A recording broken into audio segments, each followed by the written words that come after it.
সারা দুনিয়ায় দিনের বার্তা করতে প্রচার ও প্রসার, কুরআন হাদিসের আলোকে শোনো বয়ান ভাই আমার। সাল্লাল্লাহু আলাইকা ইয়া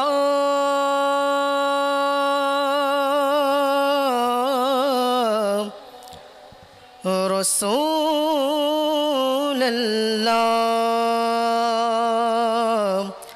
ওয়া সাল্লাম আলাইকা ইয়া হাবিবাল্লাহ। সকলে পড়ুন সাল্লাল্লাহু আলাইকা ইয়া রাসূলুল্লাহ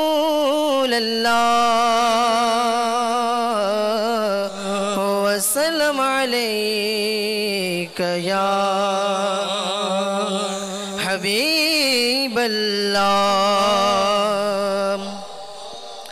জীবনে হবে কি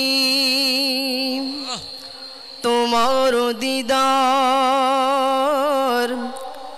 ইয়া রাসূলুল্লাহ, সে আশায় রয়েছি আমি গুনাহগার ইয়া রাসূলুল্লাহ।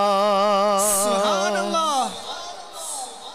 वाह क्या जूदो करम है शहीबत तेरा, नहीं सुनता ही नहीं मांगने वाला तेरा। सुबहानल्लाह। और एक मैं क्या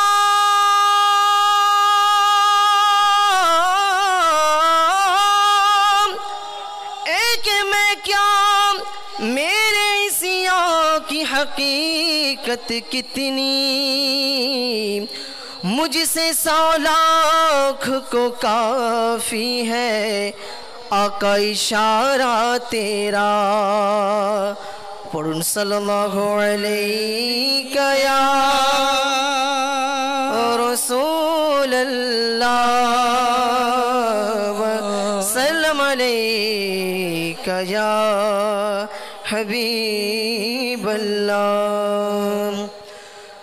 জীবনে হবে কি তোমার দিদার ইয়া রাসূলুল্লাহ, জীবনে হবে কি তোমার দিদার ইয়া রাসূলুল্লাহ, সে আশায় রয়েছি আমি গুনাহগার ইয়া রাসূলুল্লাহ। জীবনে হবে কি তোমার দিদার ইয়া রাসূলুল্লাহ, সে আশায় রয়েছি আমি গুনাহগার ইয়া রাসূলুল্লাহ। পৃথিবীর যেদিকে তাকাই দরদি আর তো কেহ নাই, জগতে যেদিকে তাকাই দরদি আর তো কেহ নাই, পৃথিবীর যেদিকে তাকাই দরদি আর তো কেহ নাই, জগতে তুমি দরদিদের সরদার ইয়া রাসূলুল্লাহ, জগতে তুমি দরদিদের সরদার ইয়া রাসূলুল্লাহ, সে আশায় রয়েছি আমি গুনাহগার ইয়া রাসূলুল্লাহ ইয়া রাসূলুল্লাহ ইয়া হাবিবাল্লাহ। বলো ইয়া রাসূলুল্লাহ ইয়া হাবিবাল্লাহ, জীবনে হবে কি তোমার দিদার ইয়া রাসূলুল্লাহ, জীবনে হবে কি তোমার দিদার ইয়া রাসূলুল্লাহ, সে আশায় রয়েছি আমি গুনাহগার ইয়া রাসূলুল্লাহ। তব রওজার জিয়ারতে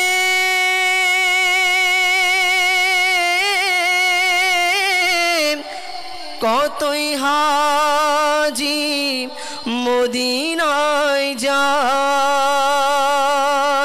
ইয়া রাসূলুল্লাহ আমায় কাছে ডেকে নাও না মদনী মদিনে वाले প্রেমের সুধা পান করাও না মদনী মদিনে वाले যখন হবে তোমার দিদার তখনই হবে আমার স্বপ্নে সোনা মদনী মদিনে वाले তোমারা যার জিয়ারতে কত হাজি মদিনায় যায় দেখাও না আমাকে ও তোমার দরবার ইয়া রাসূলুল্লাহ কারা কারা দেখতে চান সকল আশিকে রাসূল চায় নবী করিম সাল্লাল্লাহু আলাইহি ওয়াসাল্লামের কাছে আমরা আরজি জানাই যে আকা আমাদের উপরে দয়া করে আমাদেরকে সকলকে মদিনায় ডেকে নেন সকলে মিলেমিশে দেখাও না আমাকে ও তোমার দরবার ইয়া রাসূলুল্লাহ দেখাও না আমাদেরকে তব রওজা ইয়া রাসূলুল্লাহ সে আশায় রয়েছি আমি গুনাহগার ইয়া রাসূলুল্লাহ জীবনে হবে কি তোমার দিদার ইয়া রাসূলুল্লাহ জীবনে হবে কি তোমার দিদার ইয়া রাসূলুল্লাহ সে আশায় রয়েছি আমি গুনাহগার ইয়া রাসূলুল্লাহ সাল্লাল্লাহু আলা মুহাম্মদ সাল্লাল্লাহু আলাইহি ওয়াসাল্লাম বলো সাল্লাল্লাহু আলা মুহাম্মদ সাল্লাল্লাহু আলাইহি ওয়াসাল্লাম সাল্লাল্লাহু আলা মুহাম্মদ সাল্লাল্লাহু আলাইহি ওয়াসাল্লাম সাল্লাল্লাহু আলা মুহাম্মদ সাল্লাল্লাহু আলাইহি ওয়াসাল্লাম আলহামদুলিল্লাহি রাব্বিল আলামিন والصلاة والسلام على سيد المرسلين أما بعد فأعوذ بالله من الشيطان الرجيم بسم الله الرحمن الرحيم درود পড়ুন الصلاة والسلام عليك يا رسول الله وعلى آلك وصحابك يا حبيب الله الصلاة والسلام عليك يا نبي الله وعلى آلك وصحابك يا نور الله نبي رحمت شفيع أمت مصطفى জানে রহমত সাল্লাল্লাহু আলাইহি ওয়াসাল্লাম ইরশাদ করেছেন যারা আমার উপরে প্রত্যেক দিন 1000 বার দরুদ শরীফ পাঠ করবে তো সে দুনিয়া থেকে বিদায় নেবে না ওই সময় পর্যন্ত যতক্ষণ না দুনিয়াতে থেকে বেহেশতে তার জায়গা না দেখে নেয় প্রিয় ইসলামী ভাইয়েরা আব্দুল হক মুহাদ্দিসে দেহলভী রহমাতুল্লাহি তাআলা আলাইহি বলেন কেউ যদি মাহবুবে করিম রহমাতুল লিল আলামিন জনাবে আমিন মুস্তাফা করিম সাল্লাল্লাহু আলাইহি ওয়াসাল্লামের নূরানি দরবারে নিজের হায়াতে যদি বেশি পরিমাণে দরুদ পাঠ করে আল্লাহ তার জীবনে বরকত দান করবে সে যখন মারা যাবে তার সন্তানকে আল্লাহ বরকত দান করবে সে যখন মারা যাবে তার সন্তানকে আল্লাহ বরকত দিবে সে যখন মারা যাবে তো তার সন্তানকে আল্লাহ বরকত দান করবে আপনি যখন নবী করিম সাল্লাল্লাহু আলাইহি ওয়াসাল্লাম এর নূরানি দরবারে দরুদ শরীফ পাঠ করছেন, আপনাকে আল্লাহ বরকত দিচ্ছে। আপনার দরুদ পড়ার কারণে আপনার সন্তানকে, তার সন্তানকে, তার সন্তানকে, তার সন্তানকে আল্লাহ তাআলা বরকত দান করবে। সবাই নিয়ত করি এখন থেকে আমরা বেশি পরিমাণে আমাদের নবী সাল্লাল্লাহু আলাইহি ওয়াসাল্লামের নূরানি দরবারে অধিক হারে দরুদ শরীফ পাঠ করব ইনশাআল্লাহ আজ্জা ওয়া জাল। সাল্লু আলাল হাবিব সাল্লাল্লাহু তাআলা আলা মুহাম্মদ সাল্লাল্লাহু আলাইহি ওয়াসাল্লাম। প্রিয় ইসলামী ভাইয়েরা, হযরতে সাইয়েদনা ইব্রাহিম ইবনে আদহাম রহমতুল্লাহি তাআলা আলাইহি অনেক বড় আল্লাহর ওলি, যিনি বাদশাহিয়তকে ছেড়ে দিয়ে ফকিরি ইখতিয়ার করেছিলেন আল্লাহর মারিফত অর্জন করার জন্য, আল্লাহকে পাওয়ার জন্য। তিনি রাজত্ব ছেড়ে জঙ্গলে বের হয়ে গিয়েছিলেন। একবার কিছু লোকেরা ইব্রাহিম ইবনে আদহাম রহমতুল্লাহি তাআলা আলাইহিকে ধরে নিল আর বলল, হুজুর আপনি এত বড় আল্লাহর ওলি, এত বড় আল্লাহ ওয়ালা, এত জ্ঞানের অধিকারী, আপনি আমাদের মাঝে কেন বসেন না? আপনি আমাদেরকে নিজের কাছে কেন বসতে দেন না? আপনি আমাদের মাঝে আসুন, আমাদেরকে কিছু খৌফে খোদার ব্যাপারে, ইলমের ব্যাপারে, আল্লাহ তাআলার নৈকট্য কিভাবে লাভ করব সে ব্যাপারে আপনি আমাদেরকে কেন জানান না? হযরতে সাইয়েদনা ইব্রাহিম ইবনে আদহাম রহমতুল্লাহি তাআলা আলাইহি বললেন, শুনো, আমি তোমাদের মাঝে কিভাবে বসি আর কিভাবে তোমাদেরকে আমি সংশোধনের কথা বলি, কারণ আমি 4টি বিষয় নিয়ে খুবই আমি সমস্যায় রয়েছি, খুবই টেনশনে রয়েছি, খুবই বিপদে রয়েছি। এই 4টি প্রশ্নের জবাব এখনো আমার কাছে আসেনি। লোকেরা বলল, ইয়া সাইয়্যিদি, ওই 4টি বিষয় কি যে আপনাকে দুর্বল করে তুলেছে, যে আপনাকে অস্থির করে তুলেছে? আমাদেরকেও বলেন। আপনি এত বড় আল্লাহওয়ালা, রাত্রে নামাজ পড়েন, দিনে রোজা রাখেন, তেলাওয়াতে কোরআন করেন, হুজুর আমাদেরকেও জানান ওই কোন 4টি বিষয় রয়েছে। সবাই শুনবো ইনশাআল্লাহ। হযরতে সাইয়েদনা ইব্রাহিম ইবনে আদহাম রহমতুল্লাহি তাআলা আলাইহি বললেন, শোনো শোনো, সে 4টি বিষয় আমি তোমাদেরকে বলছি। নাম্বার 1, আল্লাহ বনি আদম থেকে ওয়াদা নিয়ে বললেন, এই একদল জান্নাতি, এতে আমার কোনো পরোয়া নাই, আর এই একদল জাহান্নামী, এতে আমার কোনো পরোয়া নেই। ইব্রাহিম ইবনে আদহাম রহমতুল্লাহি তাআলা আলাইহি বলেন, আমি জানি না আল্লাহ তাআলা বনি আদম থেকে যে প্রতিশ্রুতি নিয়েছিল, ওয়াদা নিয়েছিল, এক দলকে জান্নাতে আর এক দলকে জাহান্নামে যাবার আল্লাহ নির্দেশ দিয়েছিলেন, ইব্রাহিম ইবনে আদহাম জানে না কি সেদিন আল্লাহ তাআলা আমাকে কোন দলে রেখেছিল, জান্নাতি দলে না জাহান্নামী দলে। আমি সেই কথা চিন্তা করে কান্না করছি। নাম্বার 2, হে লোকেরা শুনো, আমি ইব্রাহিম ইবনে আদহাম এই জন্য কান্না করছি, এই জন্য আমি টেনশনে রয়েছি, এই জন্য আমি সমস্যায় রয়েছি।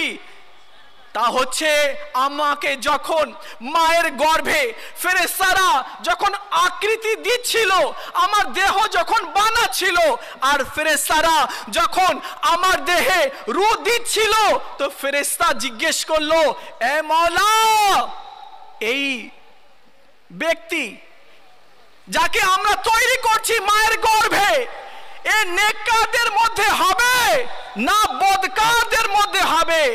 সে ভালো হবে না মন্দ লোক হবে? ইব্রাহিম ইবনে আদহাম বলেন, আমি সেই দিনের কথা চিন্তা করে কান্না করছি, জানি না সেদিন আল্লাহ তাআলা আমার ব্যাপারে কি ইরশাদ করেছিল। আমি কি নেককারদের দলে হব না বদকারদের দলে?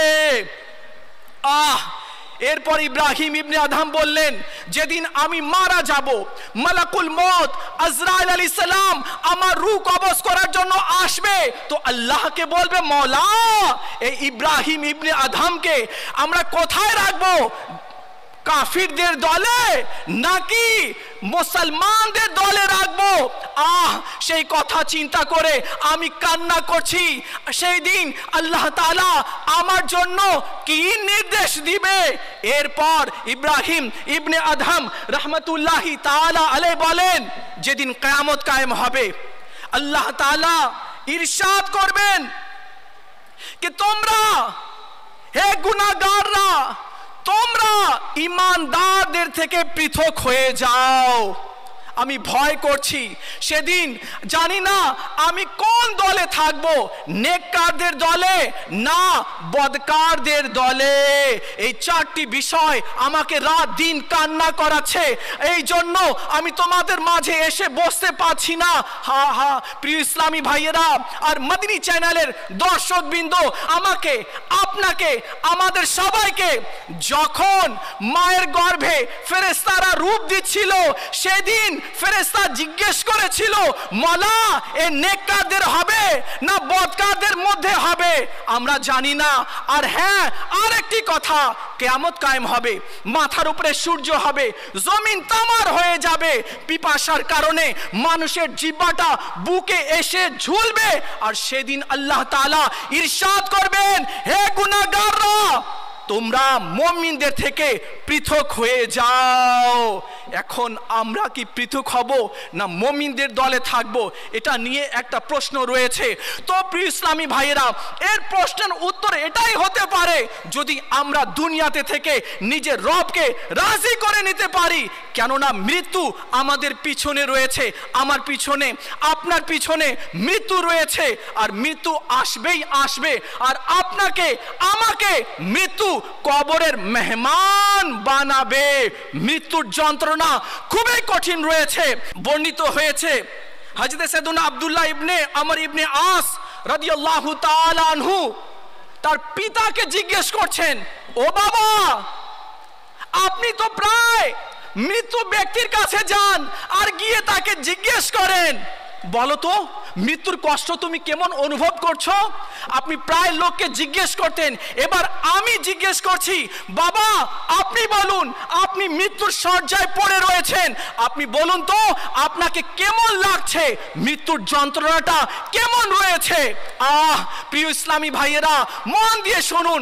তিনি বলছেন, মনে হচ্ছে কি আমার ঘাড়ে বিশাল পাহাড় দিয়ে চাপিয়ে দেওয়া হয়েছে, আমার রূহ সুঁয়ের ছিদ্র দ্বারা টেনে বের করা হচ্ছে, আমার পেটে কাঁটা ঢুকিয়ে দেওয়া হয়েছে, আর পেঁচিয়ে পেঁচিয়ে আমার মুখ থেকে বের করা হচ্ছে।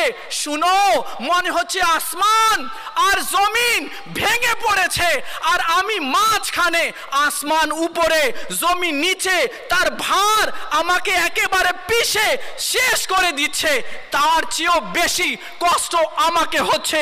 প্রিয় ইসলামী ভাইয়েরা আর মদিনী চ্যানেলের দর্শকবৃন্দ, এক নেককার, এক পরহেজগার, একজন নামাজি মানুষ, সে মৃত্যু সম্পর্কে এমন বলছে কি আসমানের ওজন আর জমিনের ওজন এর মাঝখানে আমি আছি, আর তার ভার, তার ওজন আমাকে পিষে শেষ করে দিচ্ছে। প্রিয় ইসলামী ভাইয়েরা, দেখুন মওতের কষ্ট অনেক ভয়ঙ্কর রয়েছে। বর্ণিত হয়েছে, মওতের এক ফোঁটা, মওতের যন্ত্রণার এক ফোঁটা যদি বিশাল পাহাড়ের উপরে রেখে দেওয়া হয়, তাহলে পাহাড় গলে পানি হয়ে বয়ে যাবে। মওত সবার কাছে আসবে, আর মওত আমাদেরকে মাটির মেহমান বানাবে। শুনুন শুনুন প্রিয় ইসলামী ভাইয়েরা, মন দিয়ে শুনুন।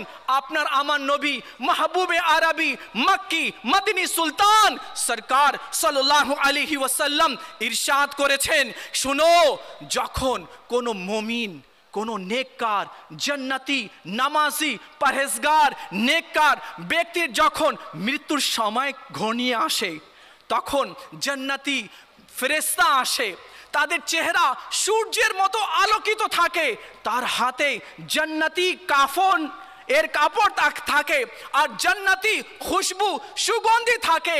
শুনুন, এরপরে মালাকুল মউত আসে আর বলে, হে পাক রূহ, আল্লাহর দিদারের জন্য, আল্লাহর রেজামন্দির জন্য বের হয়ে আসো। সঙ্গে সঙ্গে ওই রূহ, ওই মুমিন, মুসলমান, নেক, পরহেজগার, দিনদারের রূহ তাড়াতাড়ি বেরিয়ে আসে।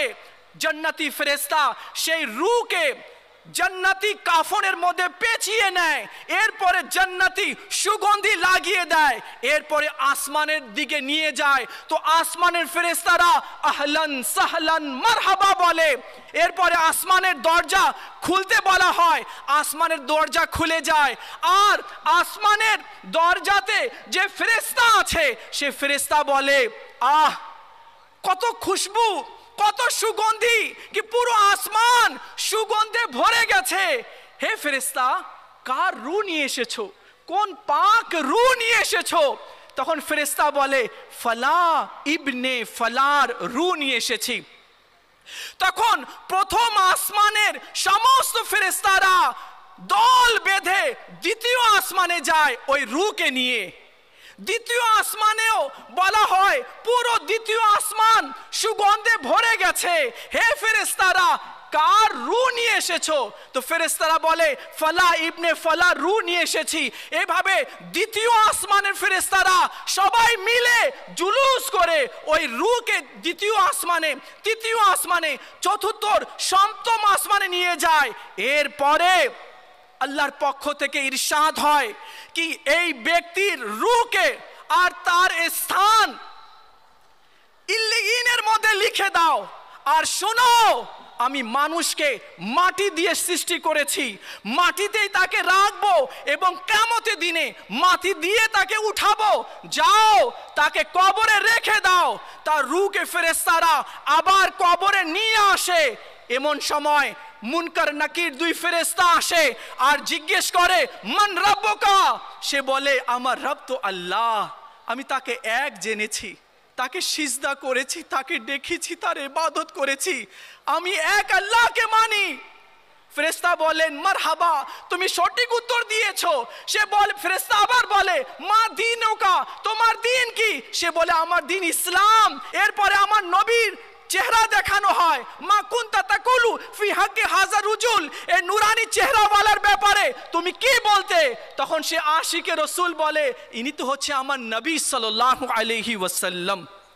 এরপরে অদৃশ্য থেকে আওয়াজ আসে, এর কাফনের কাপড়কে জান্নাতি কাপড় দ্বারা পরিবর্তন করে দাও, তার বিছানাকে, কবরে যে মাটি আছে এটাকে জান্নাতি কাপড় দ্বারা পরিবর্তন করে দাও। আর হ্যাঁ, তার জন্য জান্নাতি জানালা খুলে দাও। এমন সময় তার কবরে এক নুরানি চেহারাওয়ালা বুজুর্গের মতো কেউ আসবে। তখন মুর্দা বলবে, তুমি কে? তো ওই নুরানি চেহারাওয়ালা বুজুর্গের মতো যে আসবে কবরে, সে বলবে, তুমি আমাকে চিনতে পারোনি? আরে আমি তো তোমার নেক আমল যা তুমি দুনিয়াতে করতে, তুমি একা কবরে নাও, আমি কিয়ামত পর্যন্ত তোমার সাথে থাকবো। এরপরে তার জন্য জান্নাতের জানালা খিড়কি খুলে দেওয়া হবে। আর ওই বন্ধু নেক আমল বলবে, দেখো ওই যে জান্নাত, ওই যে হুর, ওই যে নহর, ওই যে মহল, ওই যে দেখো জান্নাতে কত তোমার জন্য আরাম ऐशের জন্য আল্লাহ কত নিয়ামত রেখেছে। তখন মুর্দা দোয়া করে, আল্লাহ তাড়াতাড়ি কিয়ামত দাও, তাড়াতাড়ি কিয়ামত দাও, যাতে করে নিজের স্থানে চলে যেতে পারি। পক্ষান্তরে আমার নবী বলেন, যখন কোনো গুনাহগার কাফির মারা যায় তো আযাবের ফেরেশতা জাহান্নাম থেকে আসে, তার হাতে আল কাতরার কাফন থাকে আর দুর্গন্ধময় কোনো বস্তু থাকে। এরপরে মালাকুল মউত আজরাইল আলাইহিস সালাম আসে, আসার পরে বলে, এ খাবিস রূহ বাইরে বের হ। তখন সে বাইরে বের হতে চায় না। উলামা কেরাম বলেছেন কি এমন তাকে কষ্ট দেওয়া হয় আর এভাবে তার রূহ বের করা হয়। মনে করুন একটি কাঁটার শাখ রয়েছে বড়, তার মধ্যে বড় বড় কাঁটা রয়েছে, তার মুখে প্রবেশ করিয়ে পেট এরপরে পায়ের তালু পর্যন্ত সেই কাটার শাঁখ পৌঁছে যায়। এরপরে ঘুরিয়ে ঘুরিয়ে তার রূহ বের করা হয় মুখ থেকে। এরপরে তার রূহ আলকাতরার কাপড়ে নেওয়া হয়। এরপরে যখন ফেরেশতারা আসমানের দিকে রওনা হয় তো আসমানের ফেরেশতা বলে, এ কোন খবিস এর রূহ নিয়ে এসেছো, যার কারণে পুরো আসমান দুর্গন্ধময় হয়ে যাচ্ছে। শেষ পর্যন্ত আল্লাহর পক্ষ থেকে হুকুম হবে কি এর রূহকে তুমি আবার কবরে নিয়ে যাও। কবরে নিয়ে যাওয়া হবে। মুনকার নাকির প্রশ্ন করবে, মান রাব্বুকা, তোমার রবকে? সে বলবে, হায় হাতা লাদরি, আমি জানি না আমার রবকে। মা দীনুকা, তোমার দিন কি?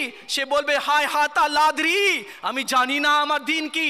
মা কুনতা তাকুলু ফি হাক্কি হাজার উজুল, ইনার ব্যাপারে তুমি কি বলতে? সে বলবে, হায় হাতা লাদরি, আমি জানি না। এরপরে তার কাফনের কাপড়কে জাহান্নামের আগুন দ্বারা পরিবর্তন করে দেওয়া হবে, তার নিচে আগুন বোঝাই করে দেওয়া হবে। এরপর তার জন্য জাহান্নামের জানালা খুলে দেওয়া হবে, যেখানে আযাব হবে, সাপ হবে, বিচ্ছু হবে, আগুন হবে, ভয়ঙ্কর আযাবের ফেরেশতা হবে। তখন এক কালো সুরত নিয়ে, চেহারা নিয়ে তার কবরে একজন আসবে, তো বলবে, তুমি কে? এই অন্ধকার কবরে আমার সাথে তুমি কে? তখন সে বলবে, আমি তোমার বদ আমল। দেখো জাহান্নামে আল্লাহ তোমার জন্য কি কি আযাব তৈরি করে রেখেছে। দেখো আগুন, দেখো উত্তপ্ত গরম পানি, দেখো সাপ, দেখো বিচ্ছু, কত ভয়ঙ্কর আযাব আল্লাহ তোমার জন্য সৃষ্টি করে রেখেছে। তখন ওই গুনাহগার কবরের মধ্যে দোয়া করে, মওলা যাতে কিয়ামত কায়েম না আসে, এ আল্লাহ যাতে কিয়ামত কায়েম না হয়, মওলা যাতে কিয়ামত কায়েম না হয়। প্রিয় ইসলামী ভাইয়েরা আর মদিনী চ্যানেলের দর্শকবৃন্দ, দেখুন যারা ইচ্ছাকৃত নামাজ ছেড়ে দিবে, আজ অনেক এমন যুবক রয়েছে যা ইচ্ছে তাই করছে, নামাজ ইচ্ছাকৃত ছেড়ে দিচ্ছে, রমজানের রোজা ইচ্ছাকৃত ছেড়ে দিচ্ছে, কাউকে গালি দিচ্ছে, কাউকে মারছে, কারো মাল আত্মসাৎ করছে, যেমন ইচ্ছে তেমনি ভাবে সে নিজের জীবন অতিবাহিত করছে। না, আমরা মুসলমান, আমরা এমন করব না। কেন না? আপনি, আমরা সবাই কবরের মেহমান হব। আর শুনেন, কবর সবার সাথে এক ধরনের ব্যবহার করে না। কারো জন্য কবর জান্নাতের বাগানের মধ্যে থেকে একটি বাগান আছে, আর কারো কবর জাহান্নামের গর্তের মধ্যে একটি গর্ত রয়েছে। প্রিয় ইসলামী ভাইয়েরা আর মদিনী চ্যানেলের দর্শকবৃন্দ, শবে বারাতের রাত যে বকশিশ পেল না, নাজাত পেল না, সে হতভাগা রয়েছে। আর যে বকশিশ পেল, যে নাজাত পেয়ে গেল, সে সৌভাগ্যবান রয়েছে। তো বলুন, আমরা এখান থেকে আল্লাহর পক্ষ থেকে নাজাত নিয়ে যাব ইনশাআল্লাহ। এই যদি আমরা চাই কি আল্লাহ আমাদেরকে মাফ করে দিক, তো আমাদেরকে নিয়ত করতে হবে কি ইনশাআল্লাহ এখন থেকে আমাদের কোনো নামাজ কাজা হবে না। হয়নি? আরো জোরে ইনশাআল্লাহ। সামনে মাহে রমজানুল মুবারকের রোজা আসছে, সবাই নিয়ত করুন ইনশাআল্লাহ এখন থেকে মাহে রমজানের আর কোন রোজা আমার কাজা হবে না ইনশাআল্লাহ। আমরা আর কখনো কোন মুসলমানকে কষ্ট দিব না, গাল দিব না, মাল আত্মসাৎ করব না। শুনুন প্রিয় ইসলামী ভাইয়েরা, মন দিয়ে শুনুন। হাই, আমরা তো মনে করছি মরলে দেখা যাবে, অনেকে বলে না কি না, মরলে দেখা যাবে। আরে ভাই, এখন তো জীবিত আছি, যখন মরবো তখন দেখা যাবে। আহা, আপনি কি দেখবেন? আপনি এটাই দেখবেন আপনার স্ত্রী বিধবা হয়ে গেছে। মরার পরে আপনি এটাই দেখবেন আপনার ছেলে ইয়েতিম হয়ে গেছে। মরার পরে এটাই দেখবেন কি আপনার কাপড় খুলে নেওয়া হয়েছে। মরার পরে এটাই দেখবেন আপনাকে কাফনের কাপড় পরানো হচ্ছে, মরার পরে এটাই দেখবেন আপনাকে গোসল দেওয়া হচ্ছে, আপনার নামাজে জানাজা হচ্ছে, আপনাকে খাটে নিয়ে যাওয়া হচ্ছে, আপনাকে কবরে নামানো হচ্ছে। প্রশ্ন হচ্ছে মান রাব্বুকা, প্রশ্ন হচ্ছে মরার পরে এটাই দেখবেন যদি ভালো আমল হয় তাহলে জান্নাতের টুকরা, আর যদি মন্দ আমল হয় তো দেখবেন আপনার কবর জাহান্নামের গর্তের মধ্যে একটি গর্ত রয়েছে। আমার নবী মাহবুবে আরবি সাল্লাল্লাহু আলাইহি ওয়াসাল্লাম ইরশাদ করেছেন কি যখন কোন নেককার মানুষ মারা যায় আর খাটে যখন তাকে নিয়ে যায় তো মুর্দা বসে যায় আর লোকদেরকে বলে আমাকে তাড়াতাড়ি নিয়ে চলো, আমাকে তাড়াতাড়ি কবরস্থানে নিয়ে চলো, কেননা আমি যা দেখছি তোমরা যদি তা দেখতে তাহলে আমাকে আরো তাড়াতাড়ি নিয়ে যেতে। কেননা যখন নেককার মানুষ মারা যায় তো সে নিজের স্থান জান্নাত দেখতে পারে, কবরটা জান্নাতের টুকরা সে দেখতে পারে, এই জন্য বলে আমাকে তাড়াতাড়ি নিয়ে যাও।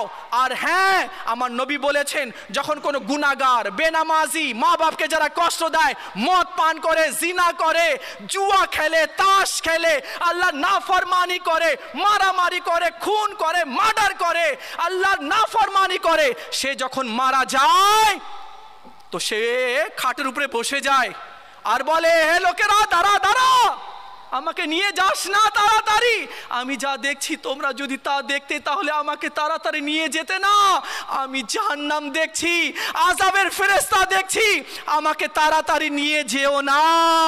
আমার নবী সাল্লাল্লাহু আলাইহি ওয়াসাল্লাম ইরশাদ করেছেন যেদিন কিয়ামত কায়েম হবে, যেদিন মাথার উপরে সূর্য হবে, জমিন তামার হয়ে যাবে, জিহ্বাটা বুকে এসে ঝুলবে, এমন সময় সকল মানুষ আসমানের দিকে, উপরের দিকে এক টানা হিলবে না, নড়বে না, চড়বে না, এক টানা 40 বছর পর্যন্ত উপরের দিকে তাকিয়ে থাকবে।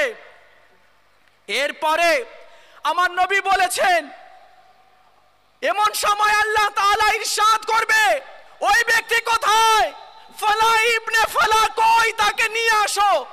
তাকে আল্লাহর দরবারে নিয়ে আসা হবে। আল্লাহ তাআলা ইরশাদ করবেন আজকে পুঙ্খানুপুঙ্খানুর হিসেব হবে। তুমি দুনিয়াতে মানুষকে কষ্ট দিয়েছিলে, মানুষের মাল আত্মসাৎ করেছিলে, মানুষকে গাল দিয়েছিলে, এর বিচার হবে। যাকে সে গাল দিয়েছিল, যার মাল আত্মসাৎ করেছিল, সে আসবে। আল্লাহ তাআলা ইরশাদ করবে নাও, আজকে বদলা নাও। তো সেদিন তাকে থাপ্পড় মারা হবে না। সে যদি টাকা নিয়েছে তো তাকে টাকা দিয়ে পরিশোধ করা হবে না।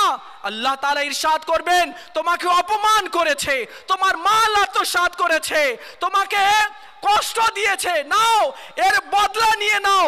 তখন ওই ব্যক্তি অগ্রসর হবে, তার নেকিগুলো নিয়ে চলে যাবে। আবার একজন আসবে, সে তার নেকিগুলো নিয়ে চলে যাবে। আর এক ব্যক্তি আসবে, সে বলবে মওলা তার কোনো নেক আমল নেই তো, অন্যান্য লোকেরা নিয়ে চলে গেছে। আল্লাহ তাআলা ইরশাদ করবেন তোমার গুনাহগুলো তার মাথায় চাপিয়ে দাও। তো যারা দুনিয়াতে কাউকে কষ্ট দিয়েছে, চোখ রাঙিয়ে কথা বলেছে, কারো মাল আত্মসাৎ করেছে, কি মনে করছেন আজ আপনার শরীরে শক্তি আছে, বল আছে, যা ইচ্ছে তাই করবেন? আপনার অনেক পাওয়ার, অনেক অথরিটি আছে, তার মানে যা ইচ্ছে তাই করবেন? না, এমন করা যাবে না। যদিও দুনিয়াতে আপনি এমন করছেন, কিন্তু কিয়ামতের দিনে কই যাবেন? কিয়ামতের দিনে যাকে কষ্ট দিয়েছেন, যাকে প্রহার করেছেন, যাকে আপনি মেরেছেন, কারো জমিন আত্মসাৎ করেছেন, কারো টাকা নিয়ে আপনি দেননি, হ্যাঁ, কিয়ামতের দিনে সে আসবে। আসার পরে আপনার নেকিগুলো নিয়ে চলে যাবে। আর যদি নেকি না থাকে তো তার গুনাহগুলো আপনার মাথার উপরে চাপিয়ে দেবে। তো কিয়ামতের দিনে মা তার সন্তানকে একটি নেকি দিবে না। স্ত্রী যে স্বামীকে অনেক ভালোবাসে, সেও একটি নেকি দেবে না, সেও মুখ ফিরিয়ে চলে যাবে। বাবা তার মেয়েকে বলবে মা আমার অর্ধেক গুনাহ, একটু গুনাহ বোঝাটা মা তুমি নাও তো, এই ভার তুমি একটু সামলাও তো। তো মেয়ে ওই গুনার 1-3 গুনাহ মেয়ে নিতে চাইবে না, সেদিন কেউ কাজে আসবে না। যদি আমাদের আমল হয়, এই আমল কিয়ামতের দিনে আমাদেরকে বাঁচাবে, আর গুনাহগারের জন্য আমাদের নবী সাল্লাল্লাহু আলাইহি ওয়াসাল্লাম শাফাত করবেন। তো আসুন আমরা সবাই নিয়ত করি, এখন থেকে ইনশাআল্লাহ আজ্জা ওয়া জাল আমরা কারো মাল আত্মসাৎ করব না, ইনশাআল্লাহ আজ্জা ওয়া জাল। সবাই নিয়ত করছি ইনশাআল্লাহ। আমার নবী বলেছেন এই রাত্রে বানি কলব গোত্রের যত ছাগল আছে আর ছাগলের যত চুল আছে, পশম আছে, এর চেয়ে বেশি গুনাহগারকে আল্লাহ জাহান্নাম থেকে মুক্তি লিখে দেয়। কিন্তু যারা মদ পান করে তাকে আল্লাহ ক্ষমা করে না, যারা মা বাবাকে কষ্ট দেয় তাকে আল্লাহ ক্ষমা করে না, যারা জাদু করে তাকে আল্লাহ ক্ষমা করে না, যারা আত্মীয়তার বন্ধন ছিন্ন করে আল্লাহ তাআলা তাকেও ক্ষমা করে না। তো আমরা নিয়ত করি কি ইনশাআল্লাহ আজ্জা ওয়া জাল আমরা কখনো মদের কাছেও যাব না ইনশাআল্লাহ। কেননা যারা মদ পান করে তারা মনে করে দুঃখ, অনেক অনেক দুঃখ, যার কারণে আমি মদ পান করছি। আরে না, শোনো, যে মদ পান করবে কিয়ামতের দিনে তাকে জাহান্নামে নিক্ষেপ করা হবে। আর জাহান্নামীদের ঘা হয় না, ঘা পুঁজ বের হয়, জাহান্নামীদের ঘা পুঁজ যে বের হয়, ও পুঁজগুলো ওই মদ পানকারীকে দেওয়া হবে পান করতে। যারা মদ পান করে তো তওবা করে নিন कि এখন থেকে ইনশাআল্লাহ কখনো মদ পান করব না, জুয়া খেলবো না, মা বাবাকে কষ্ট দিব না, আত্মীয়তার বন্ধন আমরা ছিন্ন করব না ইনশাআল্লাহ। সাল্লু আলাল হাবিব সাল্লাল্লাহু তাআলা আলা মুহাম্মদ সাল্লাল্লাহু আলাইহি ওয়াসাল্লাম। সারা দুনিয়ায় দিনের বার্তা করতে প্রচার ও প্রসার, কুরআন হাদিসের আলোকে শোনো বয়ান ভাই আমার।